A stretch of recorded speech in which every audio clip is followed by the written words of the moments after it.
Hello students, हम acid base concept पढ़ रहे हैं और इसको आगे बढ़ाते हुए अगला जो हम टॉपिक ले रहे हैं एसआईआर इफेक्ट।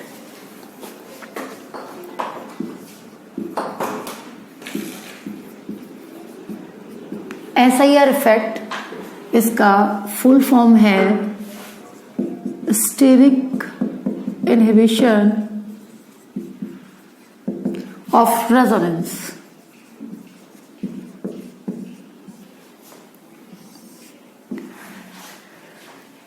ये हम फिनोल के लिए पढ़ रहे हैं। जैसे हमने फिनोल की एसिडिक स्ट्रेंथ निकाल ली, अब फिनोल में एसआईआर इफेक्ट किस तरह से लागू होता है और एसआईआर इफेक्ट लगने से उसकी एसिडिक स्ट्रेंथ कैसे घट रही है या बढ़ रही है वो हम देखेंगे। स्टेरिक इनहिबिशन ऑफ रेजोनेंस यानी कि इसका मतलब है क्राउडिंग के कारण, क्राउडिंग जिसको हिंदी में कहते हैं भीड़ भाड़, कि क्राउडिंग के कारण रेजोनेंस का रुक जाना। अगर क्राउडिंग के कारण रेजोनेंस रुक जाएगा, रेजोनेंस नहीं होगा, तो फिनोल की एसिडिक स्ट्रेंथ पर इसका क्या असर होगा। देखिए, ये हमारे पास बेंजीन है और हमने यहां पर कोई ग्रुप जी लगा दिया। जी वो ग्रुप जो एसआईआर इफेक्ट शो करते हैं, जो एसआईआर इफेक्ट शो करते हैं, इसमें बल्कि ग्रुप आते हैं बड़े बड़े, जैसे कि SO3H है। देखने में एक ग्रुप छोटा लग रहा है, लेकिन हम जब इसको किसी रिंग पर लगाएंगे और पूरा 3D में देखें तो इसका साइज काफी बड़ा है। SO3H या नाइट्रोजन पर आपने कोई एल्काइल ग्रुप लगा रखे हैं, मिथाइल ग्रुप लगा रखे हैं, या अगर मान लो CH3 होल थ्राइस। देखो CH3 ग्रुप जो होता है, अगर आप इसे 3D में देखें तो ये खुद एक हाईली क्राउडेड ग्रुप है और आपने कार्बन पर 3-3 मिथाइल ग्रुप लगा दिए हैं। इट मींस उस केस में क्राउडिंग और भी क्या होगी, ज्यादा होगी, भीड़ भाड़।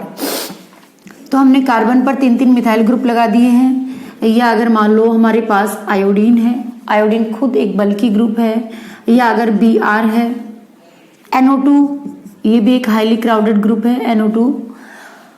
ये सब वो ग्रुप है जो एसआईआर इफेक्ट शो करते हैं बड़े साइज में। कुछ ग्रुप्स ऐसे भी हैं जो नो एसआईआर, मतलब उनका किसी भी टाइप का कोई एसआईआर इफेक्ट नहीं लगता है। इसमें आपके छोटे छोटे ग्रुप्स आते हैं, जैसे कि OH ग्रुप है, NH2 आ गया या NH- आ गया, या अगर मान लो कि CH3 है, CH3 के बगल में अगर बल्कि ग्रुप है तो उस केस में वो एसआईआर इफेक्ट शो करता है, क्राउडिंग क्रिएट करेगा, बट ऐसे नहीं करेगा। और अगर आपके पास फ्लोरीन है, क्लोरीन है, CN है, ये वो ग्रुप है जो एसआईआर इफेक्ट शो नहीं करते हैं। ठीक है, आप इसे साथ साथ लिखते भी जाएं, पॉज करके लिख लें, कैसे भी लिख लें कि ये वो ग्रुप है जो एसआईआर इफेक्ट शो करते हैं, जिसमें SO3H, NMe2, CCH3 whole thrice, IBr, NO2 ये सब ग्रुप हैं। ये वो ग्रुप हैं जो मोस्ट कॉमन है और आपसे एग्जाम में पूछे जाते हैं। एसआईआर इफेक्ट जो नहीं शो करेगा, इसमें आपका OH, NH2, CH3, FCl, CN, या अगर हाइड्रोजन वगैरह है, उसके कोई आइसोटोप्स आ गए तो वो एसआईआर इफेक्ट शो नहीं करेंगे। ओके, अब देखिए इसको कि ये है क्या चीज एसआईआर इफेक्ट।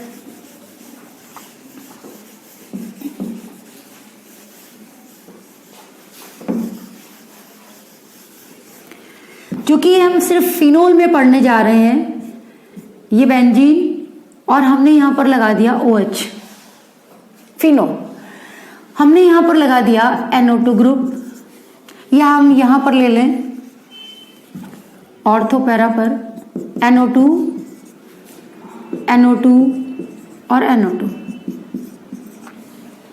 एक और एग्जांपल हम ले लेते हैं इसी के साथ, benzene, OH, NO2 group same है लेकिन उनकी पोजीशन अलग है, NO2, NO2। इन दोनों की एसिडिक स्ट्रेंथ में हम कंपेयर करना चाह रहे हैं। देखो ये फिनोल है, सबसे पहले अगर हमें इसकी एसिडिक स्ट्रेंथ कैलकुलेट करनी है तो हमें पता है कि रिमूव H+ आयन, हम इसका ये H+ आयन रिमूव करेंगे और ये बन जाएगा O-। यहां पर भी क्या होगा, H+ रिमूव करो और ये क्या बन जाएगा, O-। ये कॉन्जुगेट बेस बन गया। हमें इस कॉन्जुगेट बेस की स्टेबिलिटी चेक करनी है। अगर ये कॉन्जुगेट बेस स्टेबल है तो स्टेबल एनायन वीक बेस, और इसका कॉन्जुगेट जो होगा वो उतना ही स्ट्रॉन्ग क्या होगा, एसिड होगा। ये रिलेशन हमें पता है। ये O माइनस रेजोनेंस करेगा, चार्ज डिलोकलाइज होगा पूरे मॉलिक्यूल में। हम जानते हैं कि ये O माइनस जो नेगेटिव चार्ज है इस ऑक्सीजन पर, वो इस मॉलिक्यूल पर जितना ज्यादा डिस्पर्स होगा, जितना ज्यादा फैलेगा, इस एसिड की एसिडिक स्ट्रेंथ उतनी क्या होगी, ज्यादा होगी। अब हमने यहाँ पर NO2 ग्रुप लगा दिया है। हम जानते हैं कि NO2 का क्या होता है, NO2 में बच्चों डबल बॉन्डेड ऑक्सीजन होती है, और हम जानते हैं कि डबल बॉन्डेड ऑक्सीजन हमेशा इलेक्ट्रॉन डेंसिटी को अपनी ओर खींचेगी, यानी कि -m इफेक्ट शो करेगी। कौन सा इफेक्ट शो करेगी, -m, और -I इसका होगा ही होगा, क्योंकि इसकी इलेक्ट्रॉन नेगेटिविटी क्या है, ज्यादा है। ये इलेक्ट्रॉन नेगेटिविटी के कारण है और -m रेजोनेंस के कारण है। ये पाई बॉन्ड इधर से इधर और इधर से इधर क्या होंगे, डिलोकलाइज होंगे। यहां पर कोई दिक्कत नहीं है, इसका -I भी होगा, -m भी होगा, और ऐसे ही ये जो NO2 ग्रुप है यहाँ पर इसका -I भी होगा और -m भी होगा, -I और -m। इस NO2 का -I होगा, -m होगा, और इस तरह से ये जो O माइनस है कॉन्जुगेट बेस, वो 3 NO2 के -I और -m द्वारा अपने आप को स्टेबल कर ले रहा है। अब हम इस एग्जाम्पल को देखें। यहां पर ये डिलोकलाइज होगा, यहां पर पास पास हमने 3 NO2 ग्रुप लगा दिए। अगर हम इसको खोलकर देखें 3D में तो इसका साइज काफी बड़ा है, N double bond O minus. अगर हम इसको देखें तो N double bond O minus. Board पर हम चाहे कितना भी बड़ा बड़ा बनाए, बट एक्चुअल मॉलिक्यूल की बात करें तो उसमें इसका साइज काफी बल्कि है। यहां पर भी NO2 है, N double bond O minus. तो हम देख रहे हैं कि कैसे ये ग्रुप एक दूसरे के पास पास आ गए हैं। अब ग्रुप हो या बॉन्ड हो, सब में क्या है, इलेक्ट्रॉन है, इलेक्ट्रॉन सेम चार्ज कंटेन किए हुए, तो ऑब्वियसली इनमें रिपल्शन तो होगा ही होगा। और अगर इनमें आपस में रिपल्शन होगा तो ये क्या होंगे, सेम प्लेन में नहीं रह पाएंगे।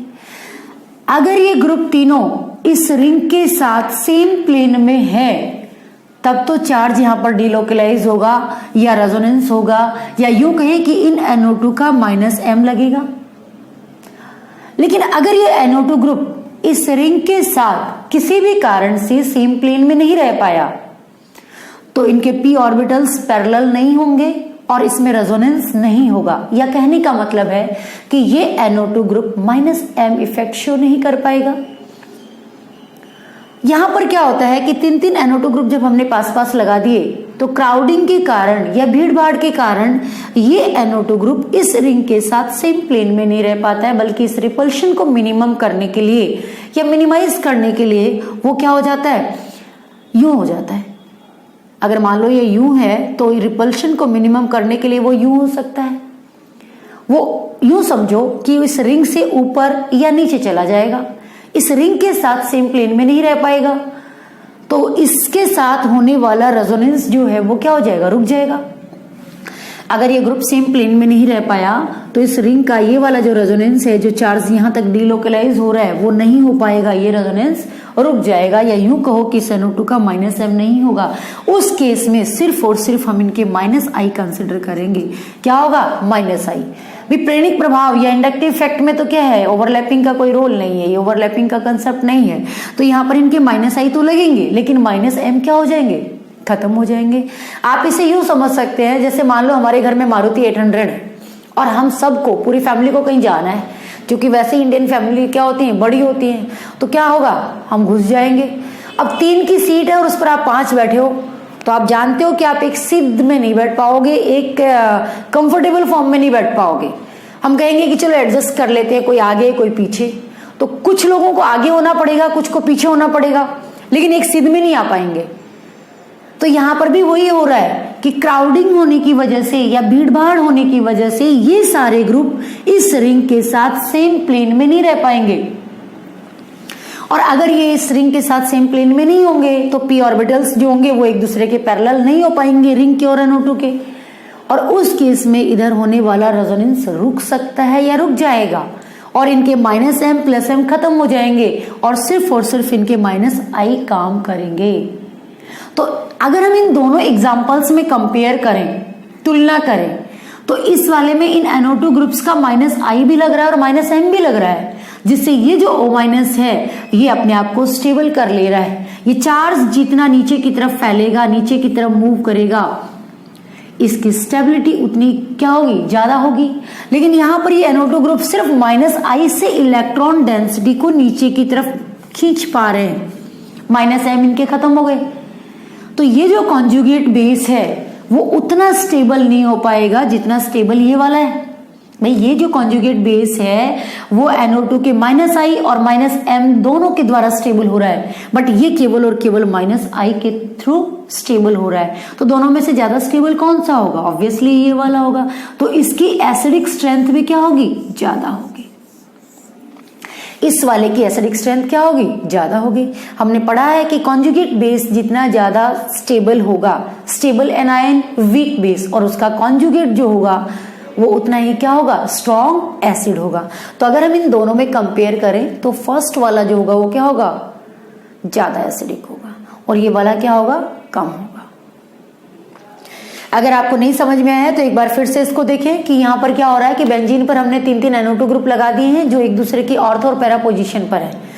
अगर ये एसिड है तो इसका काम है H+ आयन रिमूव करना, H+ आयन रिमूव कर देगा। अब रिमूव करने के बाद ये जो रह गया ये इसका कॉन्जुगेट बेस है, क्या है, उस एसिड का कॉन्जुगेट बेस है। हमें इस कॉन्जुगेट बेस की स्टेबिलिटी देखनी है। अगर ये कॉन्जुगेट बेस स्टेबल होगा तो ये स्ट्रॉन्ग एसिड होगा। अब यहाँ पर NO2 ग्रुप है, ये NO2 ग्रुप जो है वो क्या कर रहे हैं, ये -I और -M द्वारा इलेक्ट्रॉन डेंसिटी खींच रहे हैं और इस कॉन्जुगेट बेस को क्या कर रहे हैं, स्टेबल कर रहे हैं। क्यों, क्योंकि चार्ज जितना ज्यादा नीचे की तरफ डिस्पर्स होगा, जितना फैलेगा, जितना मॉलिक्यूल पर डिस्ट्रीब्यूट होगा, डिलोकलाइज होगा, इसकी स्टेबिलिटी उतनी क्या होगी, ज्यादा होगी। चार्ज मॉलिक्यूल पर जितना ज्यादा फैला रहता है उसकी पोटेंशियल एनर्जी कम हो जाती है और उसकी स्टेबिलिटी क्या हो जाती है, बढ़ जाती है। यहाँ पर ये जो NO2 ग्रुप है ये हमने पास पास लगा दिए, तो पास पास लगाने की वजह से इनमें क्राउडिंग होगी, भीड़ भाड़ होगी, जिसकी वजह से नीचे की तरफ या इधर की तरफ होने वाले रेजोनेंस रुक जाएंगे, मतलब इस ग्रुप का -M खत्म हो जाएगा। ये ग्रुप अपने आप को क्या करेगा, एडजस्ट करेगा और ऊपर या नीचे कहीं पर भी चला जाएगा रिपल्शन को मिनिमम करने के लिए। तो उस केस में इसके -M नहीं लगेंगे, सिर्फ और सिर्फ तीनों ग्रुप के -I लगेंगे, यानी कि ये जो कॉन्जुगेट बेस है वो इन तीनों के -I के थ्रू स्टेबल हो रहा है, तो इसकी स्टेबिलिटी क्या होगी, कम होगी। तो वो वाला क्या होगा, ज्यादा स्टेबल होगा। तो उससे जो एसिड बनेगा उसकी एसिडिक स्ट्रेंथ भी क्या होगी, ज्यादा होगी। ठीक है, एक और एग्जाम्पल हम इसमें ले लेते हैं।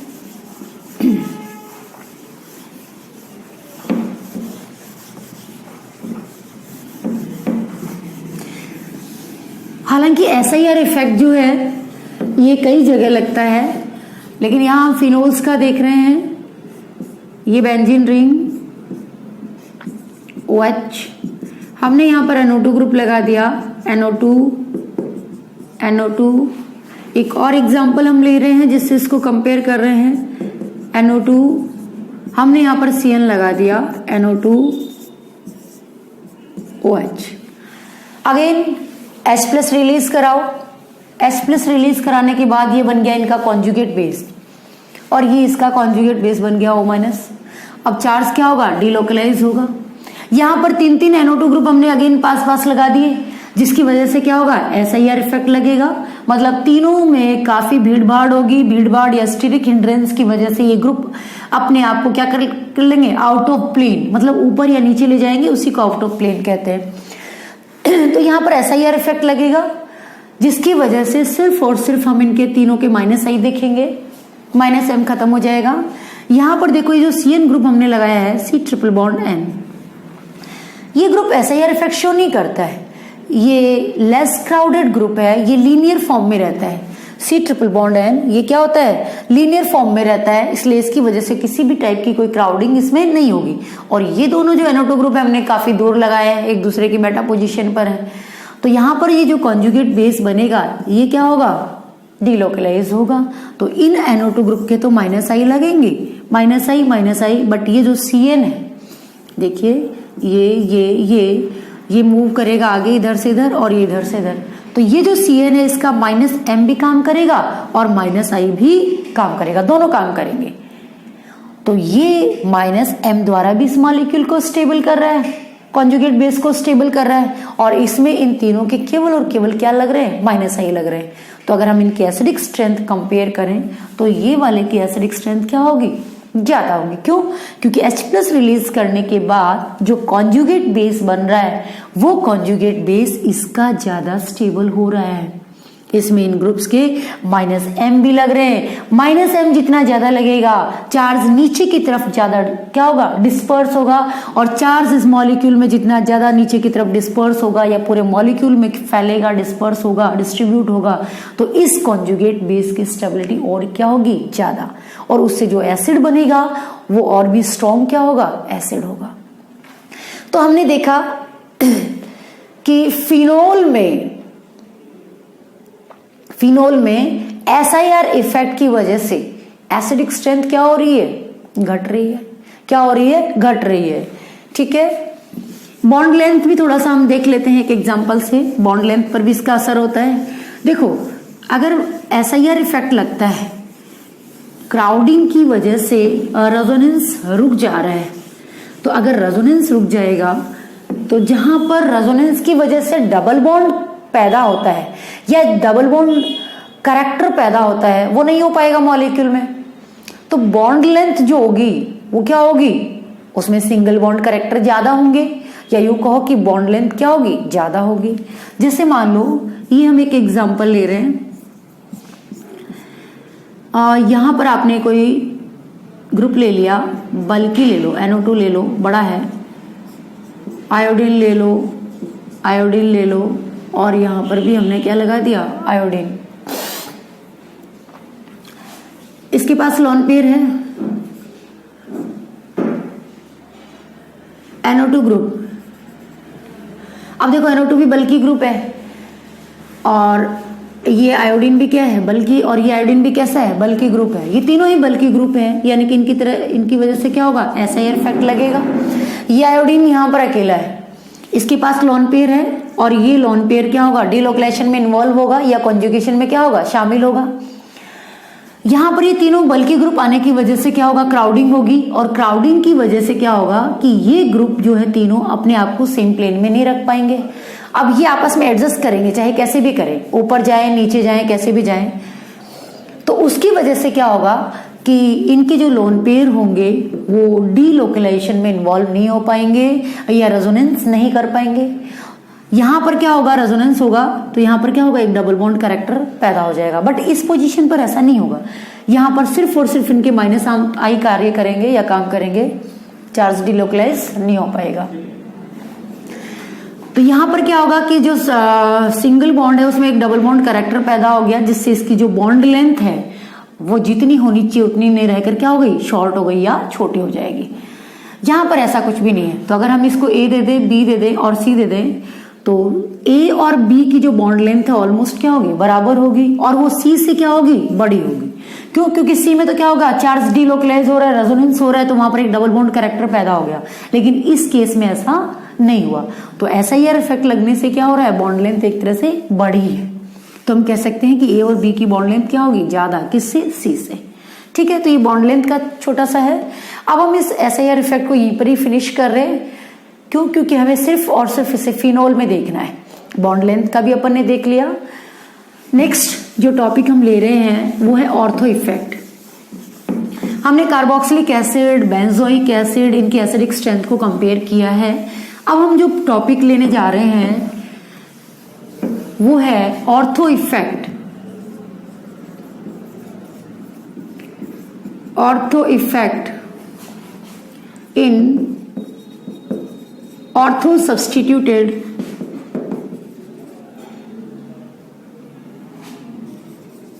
Benzoic acid.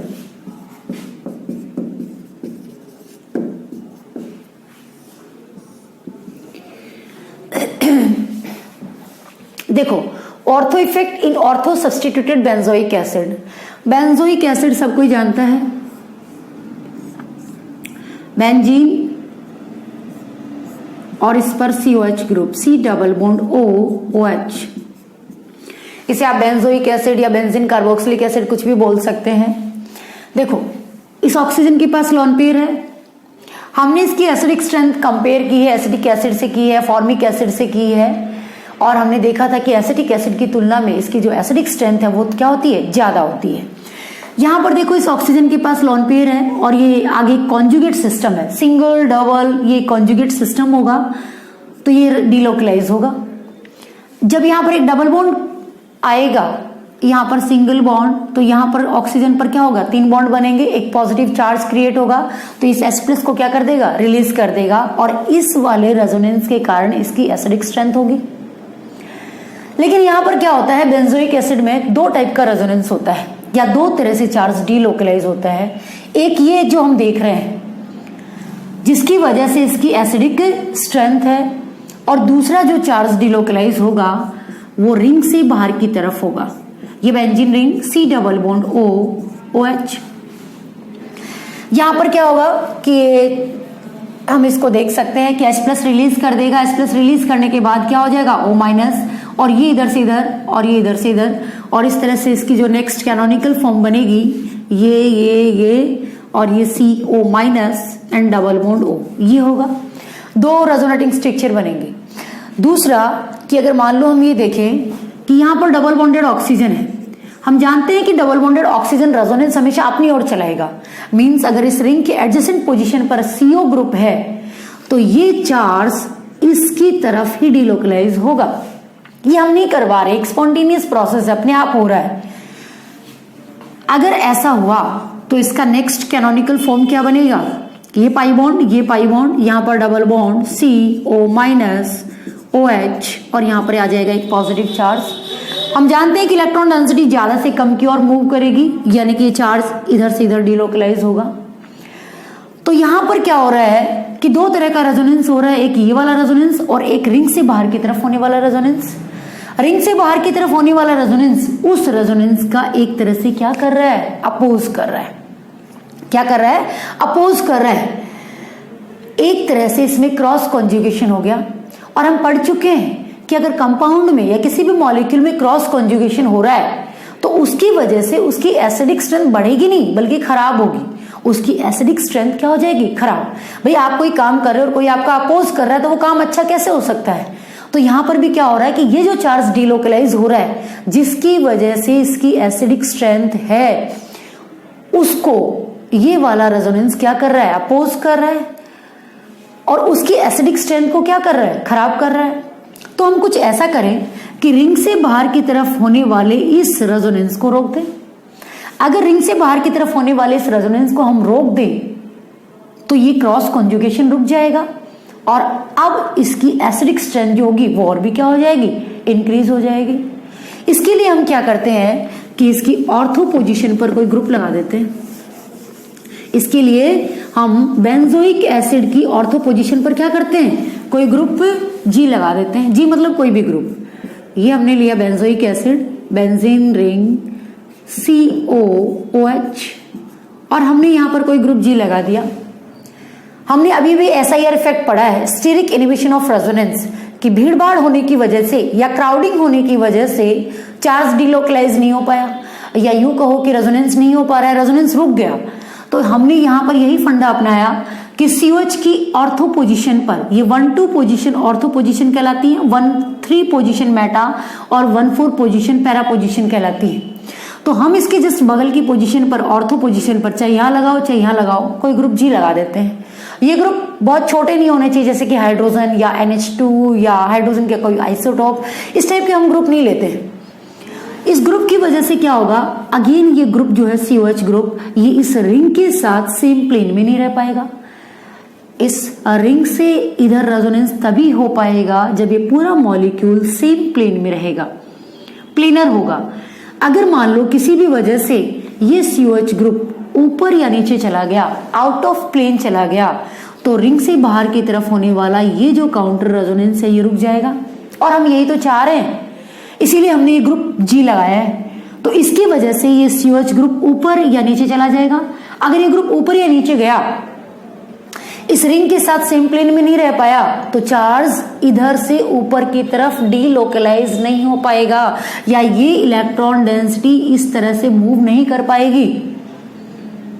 और उस केस में इस ऑक्सीजन का जो लॉन पेयर है, उस केस में इस ऑक्सीजन का जो लॉन पेयर है जो इस डबल बॉन्डेड ऑक्सीजन के साथ डीलोकलाइज हो रहा है, उसको वो क्रॉस कॉन्जुगेशन फील नहीं होगा या उसका कोई अपोज करने वाला नहीं होगा, और इसकी एसिडिक स्ट्रेंथ एक नॉर्मल कार्बोक्सिलिक एसिड एक नॉर्मल बेंजोइक एसिड की तुलना में क्या हो जाएगी, बढ़ जाएगी।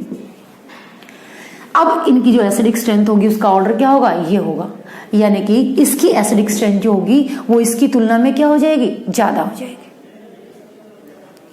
एक बार फिर हम इसको देख लें, अगर किसी को नहीं समझ में आया है तो देखो, हमने बेंजोइक एसिड लिया है। बेंजोइक एसिड में दो तरह का रेजोनेंस होता है, एक इस ऑक्सीजन का लॉन पेयर इस डबल बॉन्डेड ऑक्सीजन के साथ डीलोकलाइज होता है। हम बात कर चुके हैं कि कोई भी एक्स एलिमेंट जिसके पास अपना लॉन पेयर और आगे कॉन्जुगेट सिस्टम है तो ये चार्ज डीलोकलाइज होगा ही होगा, और ये कौन सा इफेक्ट शो करेगा, +m, और ये कौन सा करेगी, -m। ठीक है, यहां पर ये रिंग जो है वो +m इफेक्ट शो कर रही है। क्या शो कर रही है, +m। यहां से चार्ज ऊपर की तरफ डीलोकलाइज हो रहा है और इस ऑक्सीजन का लॉन पेयर भी इधर क्या हो रहा है, डीलोकलाइज हो रहा है। अगर ये जो डीलोकलाइजेशन हो रहा है ये अगर प्रॉपर नहीं हुआ या इसका किसी ने अपोज किया तो इसकी एसिडिक स्ट्रेंथ खराब हो जाएगी। क्यों, क्योंकि ये जो कार्बोक्सिलेट आयन बनेगा, बेंजीन रिंग C≡O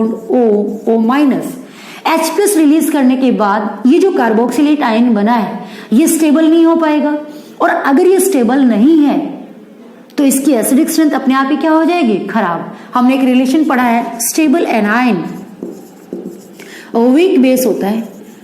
कैसा बेस होता है, वीक बेस। तो अगर ये एनायन स्टेबल है तो ये वीक बेस है, और इसका जो कॉन्जुगेट होगा H+ लेने के बाद, ये वाला जो बेंजोइक एसिड है ये उतना ही स्ट्रॉन्ग क्या होगा, एसिड होगा।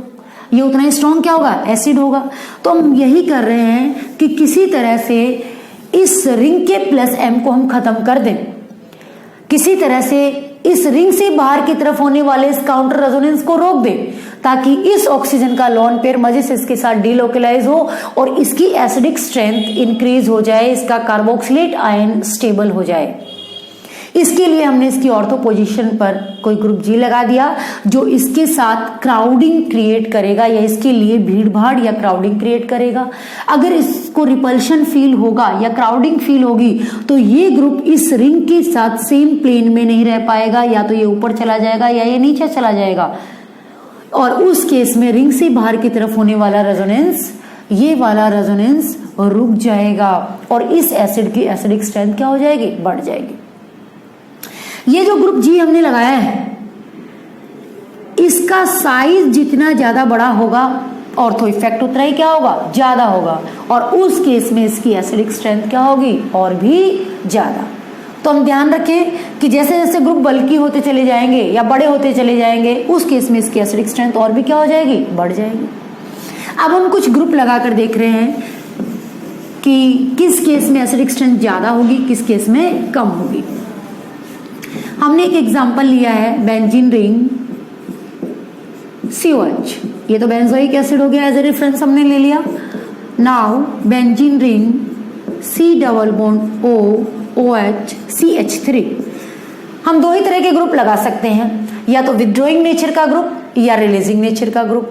तो हमने यहाँ पर रिलीजिंग नेचर वाला लगाया है पहले, benzene CH3, benzene ring COOH, और यहाँ पर मेटा पर CH3। ये 1,3 पोजीशन मेटा पोजीशन कहलाती है। और मैं एक और एग्जांपल इधर ले लेती हूँ, बेंजीन रिंग COH, और अगला जो हम लगा रहे हैं मिथाइल ग्रुप वो पैरा पर हमने लगा दिया। ठीक है, हमारे पास ये 4 एग्जांपल है। यहाँ पर CH3 ऑर्थो पर लगा है, यहाँ पर तो कोई ग्रुप लगा ही नहीं है। यहाँ पर ये CH3 कहाँ पर लगा है, 1,2 पोजीशन पर लगा है। तो इसका क्या हो जाएगा, +I और हाइपर कॉन्जुगेशन नहीं। हम जब इस COH की ऑर्थो पर कोई ग्रुप लगाएंगे तो ना हम इसका +I कंसिडर करेंगे, ना हम इसका हाइपर कॉन्जुगेशन देखेंगे। ये ग्रुप जो ऑर्थो पर लगा है G, वो चाहे विथड्रॉइंग नेचर का हो चाहे रिलीजिंग हो, कैसे भी हो, हम उसके +I -I नहीं देखेंगे, बल्कि इसको एज ए ऑर्थो मानेंगे और ऑर्थो इफेक्ट देखेंगे। ये ग्रुप ऑर्थो ग्रुप है, ऑर्थो इफेक्ट लगाएगा। इसका केवल और केवल आपको क्या देखना है, ऑर्थो इफेक्ट देखना है। हाँ, अगर कोई एक्स्ट्रा फैक्टर आ गया, किसी टाइप की हाइड्रोजन बॉन्डिंग हो गई या कोई और हो गया, तब हम उसकी अलग से बात करेंगे। अदरवाइज हमें इसको ऑर्थो इफेक्ट ही देखना है। अगर ये ऑर्थो इफेक्ट लगाएगा तो ये COH ग्रुप जो होगा वो इस रिंग के साथ सेम प्लेन में नहीं रह पाएगा, ये आउट ऑफ प्लेन चला गया। अगर ये आउट ऑफ प्लेन चला गया तो इस रिंग से बाहर की तरफ होने वाला रेजोनेंस तो रुक ही गया, यानी कि अब इस ऑक्सीजन का लोन पेयर इसके साथ क्या होगा, डिलोकलाइज होगा। इस रिंग का जो प्लस M इफेक्ट है वो खत्म हो चुका है और इस एसिड की एसिडिक स्ट्रेंथ एक नॉर्मल बेंजोइक एसिड की तुलना में क्या हो चुकी है, बढ़ चुकी है। तो अगर हम इसको फर्स्ट कहें, ये सेकंड, ये थर्ड और ये फोर्थ, तो हमने देखा कि थर्ड की जो एसिडिक स्ट्रेंथ होगी वो सेकंड वाले से क्या होगी, ज्यादा होगी, हमेशा ज्यादा होगी। आप जब भी इन दोनों को कंपेयर करें तो इसको पहले रखें और इसको क्या होगा, बाद में रखें। अब हम फर्स्ट और इसमें देखें, यहां पर CH3 मेटा पर लगा हुआ है। हम जानते हैं कि मेटा पोजीशन पर किसी भी टाइप का कोई चार्ज डेवलप नहीं होता है, वहां पर ना तो -M लगता है, ना +M लगता है, ना हाइपर कॉन्जुगेशन, कुछ भी नहीं होता, रेजोनेंस जैसा कुछ नहीं होता है। तो यहां पर इसका क्या लगेगा, ओनली +I रिलीजिंग नेचर का है, तो +I से इलेक्ट्रॉन देगा। अगर ये इलेक्ट्रॉन डेंसिटी रिंग में बढ़ा रहा है तो एक तरह से क्या हो रहा है, ऊपर की तरफ होने वाले रेजोनेंस को बढ़ा रहा है, यानी कि रिंग के +M को क्या कर रहा है, इंक्रीज कर रहा है।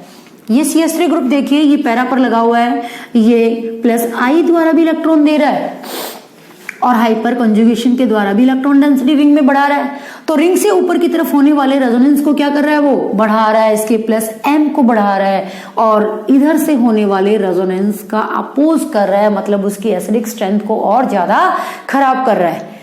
तो वहां पर वो +I से दे रहा है और हाइपर कंजुगेशन से इलेक्ट्रॉन डेंसिटी बढ़ा रहा है और ये केवल और केवल +I से बढ़ा रहा है, तो इसका +M इफेक्ट क्या होगा, कम होगा। तो अगर हम इनकी एसिडिक स्ट्रेंथ कंपेयर करें तो सबसे ज्यादा एसिडिक कौन होगा, थर्ड, उसके बाद कौन होगा, सेकंड, और उसके बाद कौन होगा, फोर्थ, और सबसे लास्ट में आ जाएगा फर्स्ट। सबसे लास्ट में कौन आ जाएगा, फर्स्ट।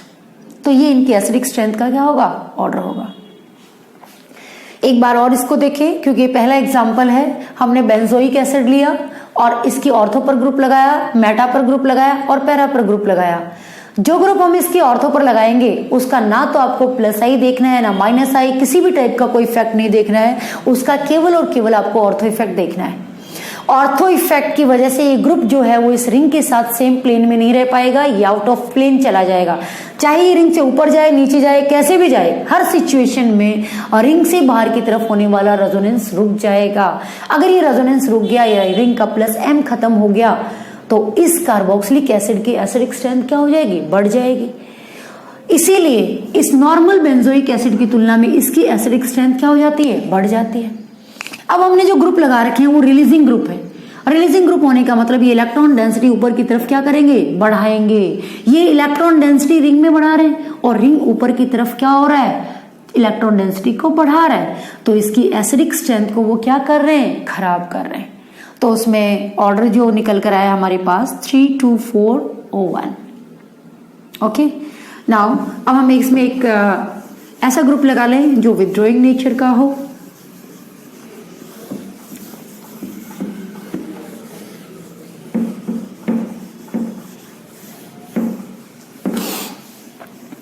नेक्स्ट एग्जाम्पल,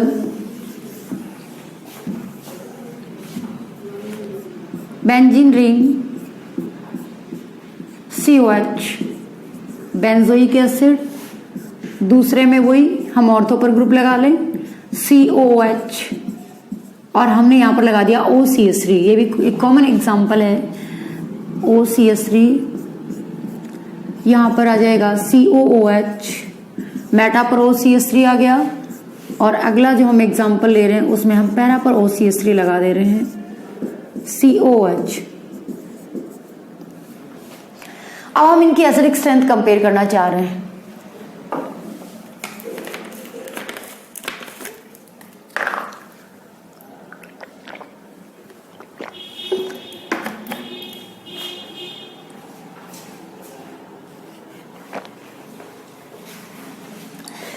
देखिए OCH3 ऑर्थो पर लगा है, ऑर्थो इफेक्ट, इसका क्या होगा, ऑर्थो इफेक्ट होगा। इसमें किसी भी टाइप का कोई रिलीजिंग या विथड्रॉइंग ग्रुप नहीं लगा हुआ है। OCH3 मेटा पर लगा हुआ है। देखिए मेटा पर किसी भी टाइप का कोई मेसोमेरिक इफेक्ट या हाइपर कॉन्जुगेशन नहीं होगा, क्योंकि ऑक्सीजन की इलेक्ट्रॉन नेगेटिविटी कार्बन से क्या है, ज्यादा है, तो इसका क्या लगेगा, -I, ओनली -I, केवल और केवल क्या लगेगा, इसका -I लगेगा। -I से ये इलेक्ट्रॉन डेंसिटी अपनी ओर खींचेगा। ये इलेक्ट्रॉन डेंसिटी क्या कर रहा है, अपनी ओर खींच रहा है, मतलब रिंग के +m को वो कम कर रहा है, या रिंग जो ऊपर की तरफ इलेक्ट्रॉन डेंसिटी बढ़ा रहा था उसको ये ग्रुप क्या कर रहा है, कम कर रहा है।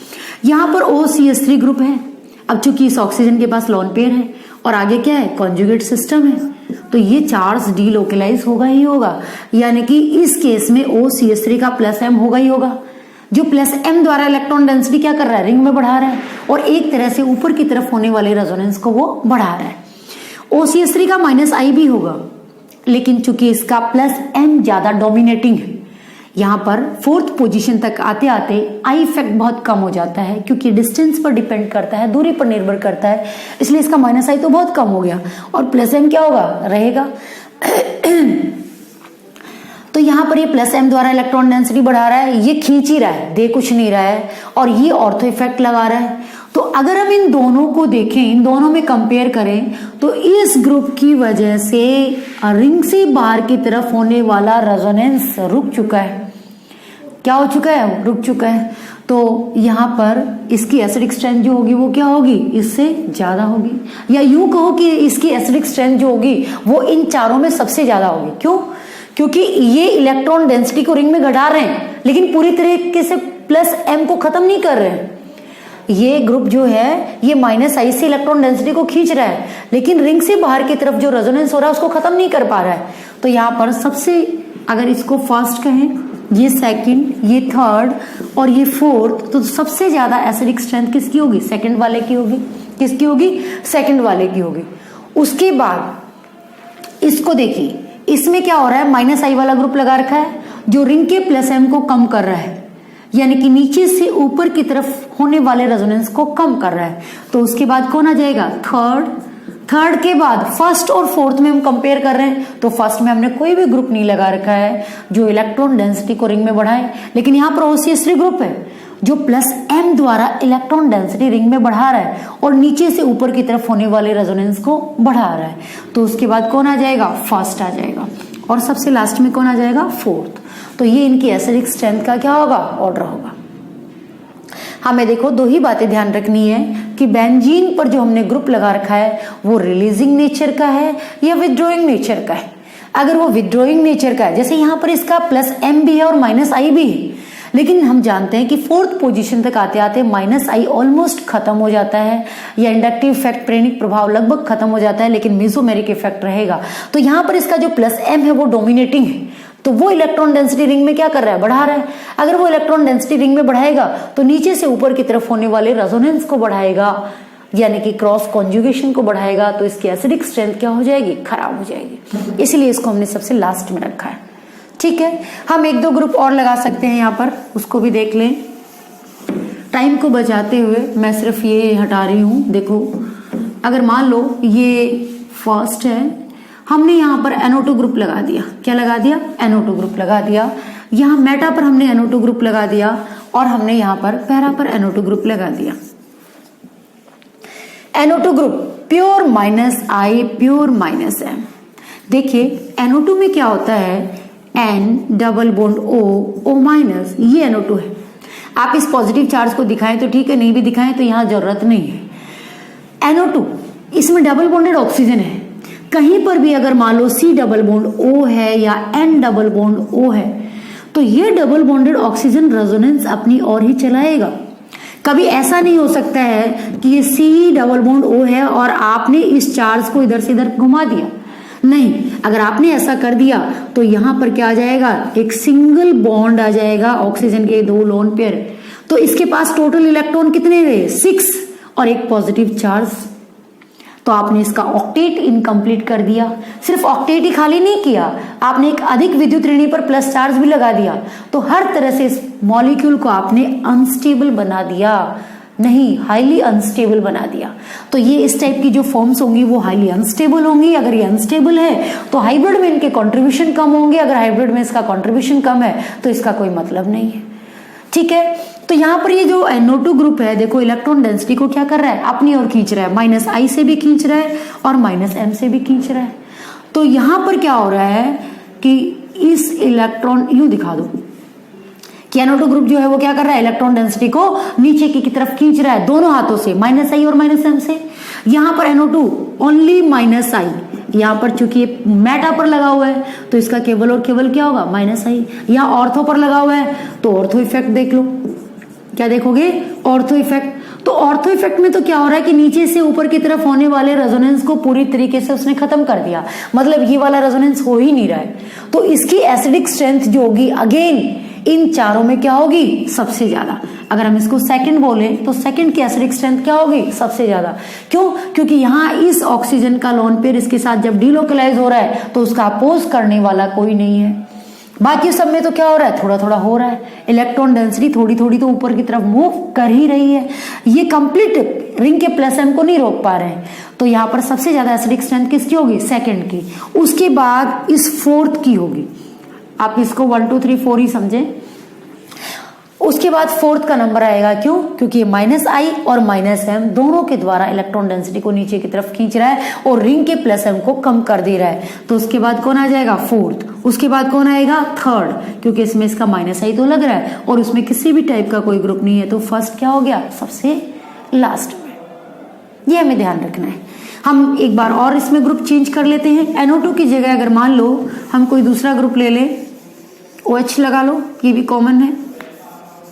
फिर हम इनको एक साथ लेते हैं।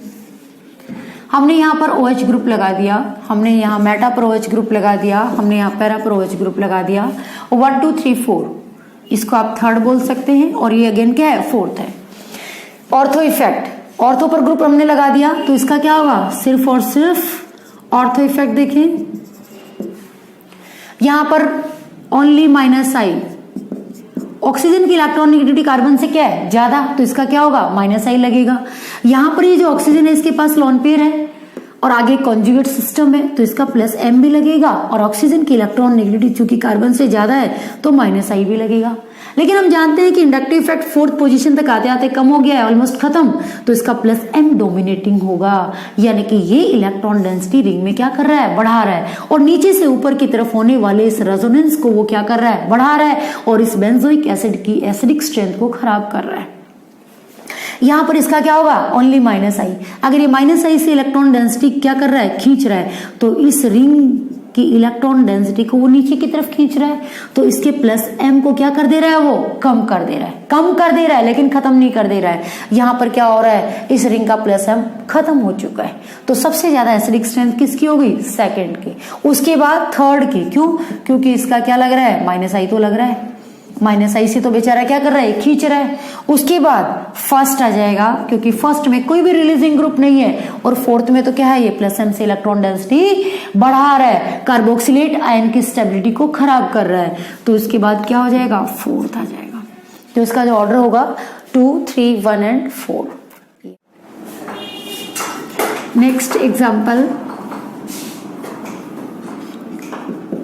बेंजीन रिंग COH, हमने यहां पर लगा दिया OCH3 ग्रुप।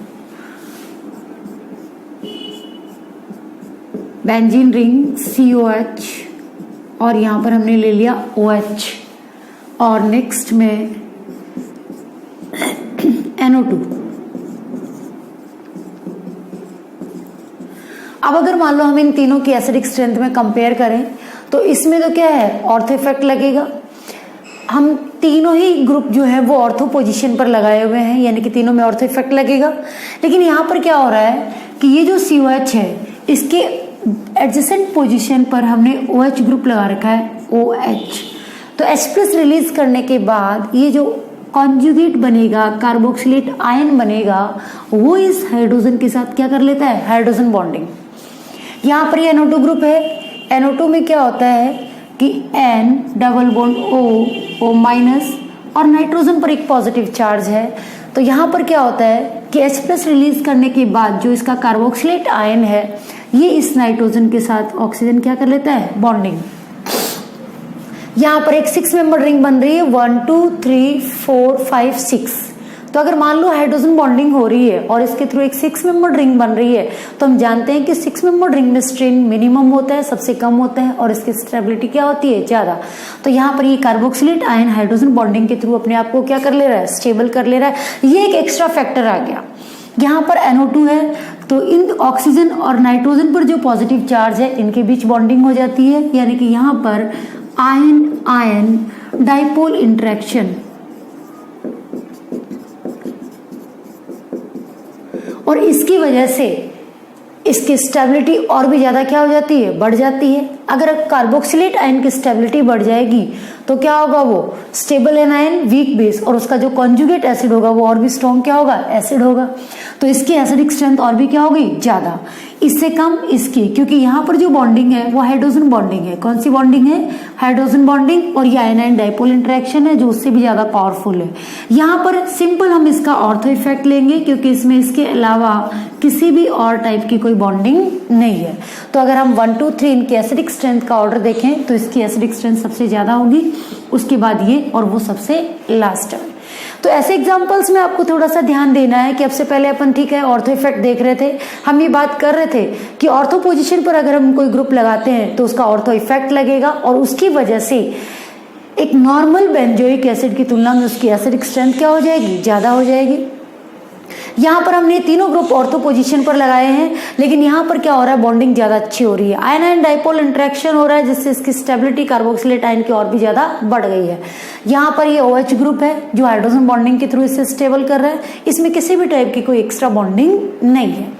दूसरी बात, हमने ये भी बात की कि अगर मान लो हमारे पास बेंजीन रिंग COH है और हमने यहाँ पर फ्लोरीन लगा दिया, क्या लगा दिया, फ्लोरीन, या आप यहाँ पर गोला भी बना सकते हो, एक ही बात है, क्योंकि हम बेंजीन का हाइब्रिड इस्तेमाल करते हैं।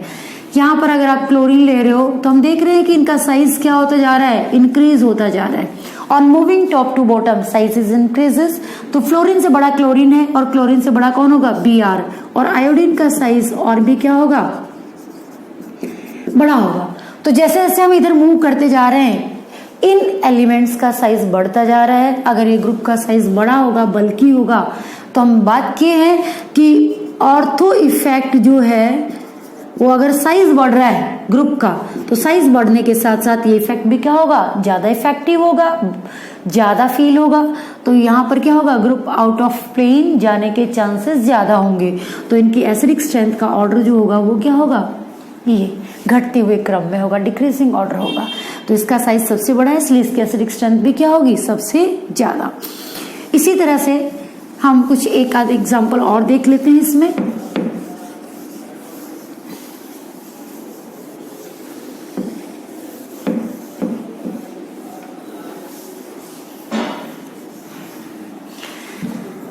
हमारे पास ये है benzene ring COOH, OH, hydrogen bonding होगी इसमें। इसी तरह से हमने एक और कंपाउंड ले लिया है बेंजीन रिंग COOH, यहाँ पर OH है और यहाँ पर भी OH है। देखो यहाँ पर हाइड्रोजन बॉन्डिंग होगी, हमने अभी भी बात की है। यहाँ पर दो OH ग्रुप आ गए, इसका मतलब क्या हुआ कि अब जो प्रोबेबिलिटी है हाइड्रोजन बॉन्डिंग की वो और भी क्या हो गई, बढ़ गई। जब हमारे पास नंबर ऑफ ऑप्शंस बढ़ते हैं तो स्टेबिलिटी क्या होती है, बढ़ती है। तो यहाँ पर क्या हो रहा है कि अगर एक OH ग्रुप या हाइड्रोजन या ऑक्सीजन जैसे H+ रिलीज करेगा तो ये O- बनेगा। तो अगर ये इधर है तो इसके साथ हाइड्रोजन बॉन्डिंग कर सकता है, इधर है तो इसके साथ कर सकता है। जो प्रोबेबिलिटी है हाइड्रोजन बॉन्डिंग की वो और भी ज्यादा इंक्रीज हो गई है, जिससे इसकी एसिडिक स्ट्रेंथ भी क्या हो जाएगी, इंक्रीज हो जाएगी।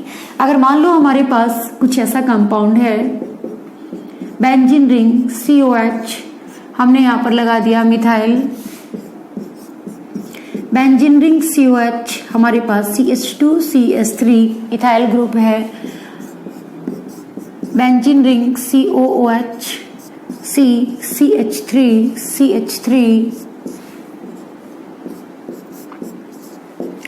COH CH3 CH3 CH3। तो हम देख रहे हैं कि जब हम इधर से इधर मूव कर रहे हैं लेफ्ट टू राइट, तो इन ग्रुप्स का साइज क्या होता जा रहा है, इंक्रीज होता जा रहा है, और इनके साइज के इंक्रीज होने के साथ साथ ऑर्थो इफेक्ट बढ़ता जा रहा है। ऑर्थो इफेक्ट जितना ज्यादा होगा इनकी एसिडिक स्ट्रेंथ उतनी क्या होगी, ज्यादा। तो ये वाला कंपाउंड जो होगा इसकी एसिडिक स्ट्रेंथ सबसे ज्यादा, इसकी से कम, और इस तरह से इनका क्या होगा, डिक्रीजिंग ऑर्डर। तो इस तरह से अगर मान लो कि हमें कोई भी बेंजोइक एसिड दिया है तो उस पर अलग अलग ग्रुप, हमारे पास दो ही ऑप्शन है, या तो हम विड्रॉइंग ग्रुप लगाएं या हम रिलीजिंग ग्रुप लगाएं, तो उसका कौन सा इफेक्ट होगा वो देखें। अगर यहाँ पर ग्रुप्स का साइज बढ़ता जा रहा है तो हम ये ध्यान रखें कि साइज के बढ़ने के साथ साथ ऑर्थो इफेक्ट भी क्या होगा, बढ़ेगा, और इसकी एसिडिक स्ट्रेंथ भी क्या होगी, ज्यादा होगी। अगर दोनों तरफ ग्रुप लगे हैं तो उस केस में क्या होगा, ये ऑर्थो इफेक्ट और भी ज्यादा इफेक्टिव होगा, और अगर इसके अलावा इसमें किसी टाइप की कोई बॉन्डिंग हो सकती है तो वो एक्स्ट्रा फैक्टर्स भी हम इसमें देखेंगे। तो ये था कार्बोबेंजोइक एसिड की एसिडिक स्ट्रेंथ।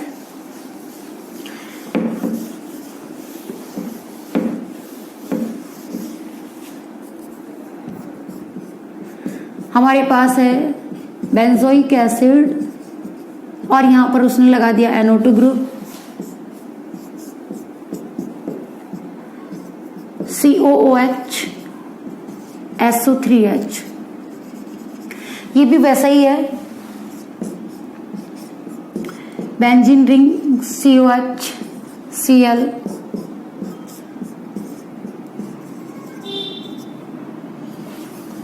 थोड़ा पोजीशन बदल दें, फ्लोरीन इधर लगा दो, क्लोरीन लगा दो मेटा पर, ये ग्रुप पैरा पर लगा रखे हमने COH। इन दोनों में अगर हम एसिडिक स्ट्रेंथ कंपेयर करें, देखो ये प्रॉब्लम कोई अलग नहीं है, बिल्कुल सिंपल है, लेकिन जब हम इसको देखेंगे तो हम यहाँ और यहाँ में कंपेयर करेंगे, हम भूल जाएंगे कि यहाँ पर SO3H ग्रुप लगा हुआ है, और इसकी एसिडिक स्ट्रेंथ जो होती है वो क्या होती है, CO से ज्यादा, S double bond O double bond O OH, ये वाला ग्रुप है। तो इसकी जो एसिडिक स्ट्रेंथ होगी वो उस कार्बोक्सिलेट आयन या कार्बोक्सिलिक एसिड से क्या होगी, ज्यादा होगी। तो हम कभी भी ये गलती ना करें कि इसमें कंपेयर कर रहे हैं, इन ग्रुप्स को भी हम एक बार देख लें। तो यहाँ पर अगर हम इसकी एसिडिक स्ट्रेंथ में कंपेयर करें तो इसकी तुलना में इसकी एसिडिक स्ट्रेंथ क्या होगी, ज्यादा होगी। इन दोनों में अगर देखें तो इसमें कोई नई बात नहीं है, ये फ्लोरीन है और ये क्या है, क्लोरीन है। तो अगर मेटा पोजीशन पर या पैरा पर कहीं पर भी ग्रुप लगते हैं तो फ्लोरीन का हम जानते हैं क्या है, -I, इसका भी क्या है, -I। मेटा पोजीशन पर रेजोनेंस नहीं होगा, केवल और केवल क्या होंगे, इंडक्टिव इफेक्ट लगेंगे, इंडक्टिव या प्रेरक प्रभाव काम करेगा।